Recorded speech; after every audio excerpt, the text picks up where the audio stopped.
አሰላሙ አለይኩም ወረሕመቱላሂ ወበረካቱ። ሰይጣን በዚህ ዓለም የሸር ምንጭ ነው የዛሬው ርዕሳችን ነው። ሰይጣናት በምድር ላይ ለተንኮልና ለጥፋት ጥሪ የሚያደርጉ የሰው ዘር ጠላቶች ናቸው። እያንዳንዱ ሰው የተራ ፍላጎቱ ተገዥ እንዲሆን መጥፎውን ነገር ሁሉ እያበጃጀ የሚያቀርብለት ሰይጣን ነው። የግብረ ሥጋ ግንኙነት ፍላጎት፣ ክብርና ሥልጣን፣ ልዩ ልዩ የጥፋት ተግባሮች የሰውየው ዓላማ ሆነው እንዲኖሩ ያደርጋል።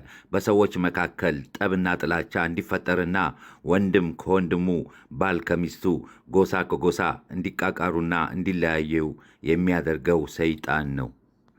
ጌታ አምላካችን አላህ ሱብሓነሁ ወተዓላ እንዲህ ይላል፣ ከባሮችም በላቸው ለባሮችም በላቸው ያችን እርሷ መልካም የሆነችውን ቃል ይናገሩ፣ ሰይጣን በመካከላቸው ያበላሻል። ሰይጣን አስተሳሰብ የጎደለው የቃላት ልውውጥ በምዕመናን መካከል ተደርጎ ጠብና መራራቅ እንዲፈጠር ያደርጋል። መልካም ወዳጅነት የመሠረቱ ሰዎች ሲመለከት ወዳው እንዲጣሉ ያደርጋል። መልካም ንግግር ሰይጣንን ያርቃል፣ የልብን ቁስል ያድናል። የተቸገሩ ሰዎችን መርዳት ድህነት ያመጣል ብሎ ለሰው ልቦና ምክር የሚሰጠው ሰይጣን ነው።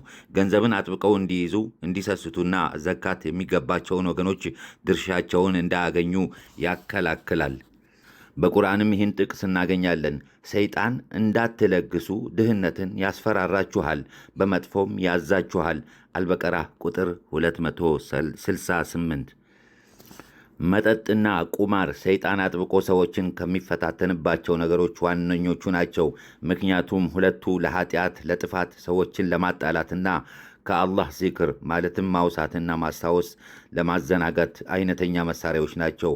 አላህ ሱብሓነሁ ወተዓላ እንዲህ ይላል፣ የሚያሰክር መጠጥ፣ ቁማርም፣ ጣዖትም፣ አዝላልም፣ የመጠንቀያ እንጨቶች ከሰይጣን ሥራ የሆኑ እርኩሶች ብቻ ናቸው። እርኩስን ራቁትም ልትድኑ ይከጀላልና።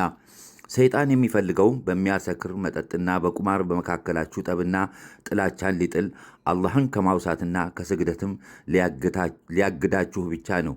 ታዲያ እናንተ በእነዚህ ተከልካዮች ናችሁን? ተከልከሉ።